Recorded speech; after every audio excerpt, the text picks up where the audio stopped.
ទឹកជំនន់នៅប្រទេសថៃកំពុងតែបង្កហានិភ័យខ្ពស់សម្រាប់ពលរដ្ឋថៃពេលនេះមិនត្រឹមទឹកជំនន់ទេ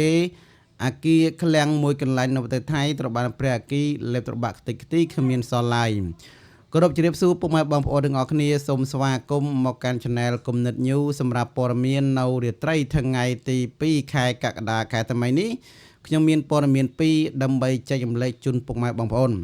ដែលព័ត៌មានទី1យើងនិយាយពាក់ព័ន្ធទៅនឹងករណីរឿងរ៉ាវដែលកំពុងតែកើតឡើងនៅប្រទេសថៃគឺគ្រោះទឹកជំនន់នៅប្រទេសថៃបាទហើយព័ត៌មានទី2យើងនិយាយពាក់ព័ន្ធទៅនឹងករណីភ្លើងឆេះនៅប្រទេសថៃផងដែរបាទឥឡូវយើងមកមើលព័ត៌មានទី1ជាមួយខ្ញុំបាទទាំងអស់គ្នាយោងតាមការចុះផ្សាយជាបន្ទាន់អំពីគេហទំព័រ Facebook ផ្លូវការ JS1 Radio បានដឹងថាមានករណីទឹកជំនន់ភ្លៀងធ្លាក់ជន់លិចយ៉ាងគំហុកនៅតំបន់មួយកន្លែងនៅប្រទេសថៃបន្ទាប់ពីភ្លៀងធ្លាក់ខ្លាំងបណ្ដាលឲ្យប្រព័ន្ធលូបង្ហូរទឹកនៅក្នុងតំបន់នោះមិនអាចចម្ដោះទាន់ពេលវេលាព័ត៌មានលម្អិតនៃហេតុការណ៍នេះត្រូវបានអន្តរាគមន៍ដោយខាងក្រោមកម្លាំងចម្រុះចុះអន្តរាគមន៍ក្រុមអ្នកស្ម័គ្រចិត្តការពារជនស៊ីវិលនិងគ្រោះមហន្តរាយប្រចាំខេត្តប៊ុនប្រាប់បាន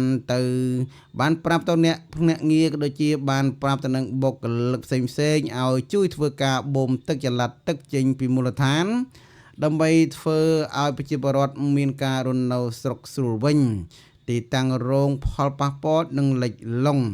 ហេតុការណ៍ជន់លិចនេះគឺបានកើតឡើងនៅច្រកផ្លូវសយត្រមហាប់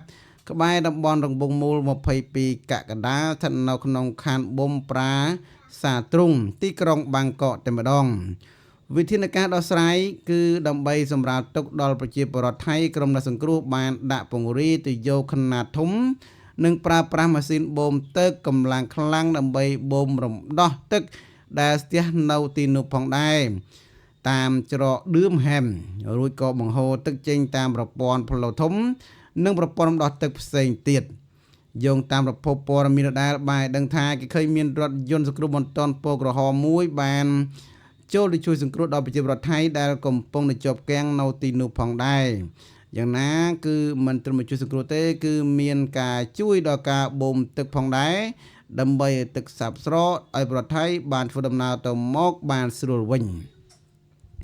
បងប្អូននេះគឺជារឿងរ៉ាវខ្លះៗពាក់ព័ន្ធទៅនឹងគ្រោះនៅប្រទេសថៃមានទាំងពីគ្រោះទឹកជំនន់មានទាំងពីគ្រោះអគ្គិភ័យបាទយ៉ាងងាយមកអគ្គិភ័យមួយទៀតនៅប្រទេសថៃក៏កំពុងតែវឹកវរខ្លាំងផងដែរមានករណីអគ្គិភ័យរន្ធត់មួយបានកើតឡើងកាលពីវេលាម៉ោង 14:20 នាទីរសៀលថ្ងៃដដែលដោយបានឆាបឆេះរោងចក្រឧស្សាហកម្មមួយកន្លែងយ៉ាងសន្ធោសន្ធៅស្ថិតនៅក្នុងភូមិសាស្ត្រខេត្តសមុទ្រសខនប្រទេសថៃបើយោងតាមរបាយការណ៍ពីសារព័ត៌មាន JS1 Radio ផ្អែកលើទិន្នន័យរូបភាពនិងកន្លែងកើតហេតុបានដឹងថាព័ត៌មានកើតហេតុនិងកន្លែងកើតហេតុគឺជារោងចក្រអគ្គិភ័យបានឆាបឆេះទីតាំងរោងចក្រកែច្នៃយ៉ាងខ្ទេចខ្ទីគ្មានសល់ទេទីតាំងកើតហេតុគឺហេតុការណ៍នេះបានកើតឡើងនៅក្នុងរោងចក្រផ្លូវសយវេបស្ថិតនៅក្នុងឃុំសួងលួងស្រុកក្រទំប៉ែនខេត្តសមុទ្រសខនប្រទេសថៃផលប៉ះពាល់គិតត្រឹមរបាយការណ៍បឋមនេះអាជ្ញាធរបញ្ជាក់ថាមានមនុស្សច្រើនអ្នកបានរងផលប៉ះពាល់បានរងរបួសនៅក្នុងហេតុការណ៍នោះផងដែរចំណែកឯព័ត៌មានលម្អិតជំវិញហេតុការណ៍និងទំហំនៃការខូចខាតទាំងស្រុងគឺកំពុងតែស្ថិតក្រោមការស៊ើបអង្កេតយ៉ាងយកចិត្តទុកដាក់ពីអាជ្ញាធររបស់ប្រទេសថៃផងដែរបាទនេះគឺជារឿងរ៉ាវមួយដែលកំពុងតែវេទនានៅប្រទេសថៃហើយ